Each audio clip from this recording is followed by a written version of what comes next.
আসসালামু আলাইকুম, সবাই কেমন আছেন? এই দেখেন, এই যে এগুলোর রিটার্ন 1450 টাকা রিটার্ন, বুঝছেন?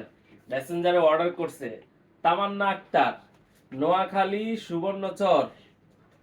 উনি পার্সেল নিবে না, ফোন করে আমরা কনফার্ম করছি, কনফার্ম করার পরে তারপরে পার্সেল পাঠাইছি।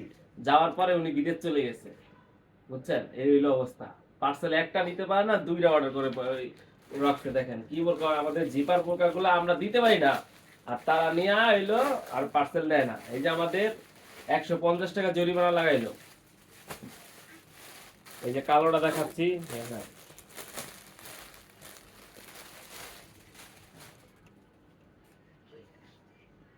এই দেখ, এই যে কালো কি সুন্দর বোরকা, 650 টাকা করে টোটাল ডেলিভারি চার্জ সহ 1450 টাকার পার্সেল অর্ডার করছে।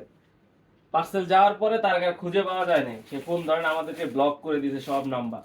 তাহলে উনি যদি পার্সেল নাই নিত, তাহলে আমাদের থেকে অর্ডারটা করছে আর পার্সেল আমাদের থেকে কনফার্ম করে বলছে এরকম পাঠানোর জন্য, তাহলে তা আমাদেরও ক্ষতি হইলো না, তারও কোনো প্রবলেম ছিল না। এই যে মানুষের ক্ষতি করে ওরা কি পায় আমরা জানি না। এই যে মাংস কালার কি সুন্দর বোরকা, 650 টাকা মাত্র। এই বোরকাগুলো নেওয়ার জন্য টাকা থাকে না তাদের। অর্ডার করার পর বিদেশ চলে যায়।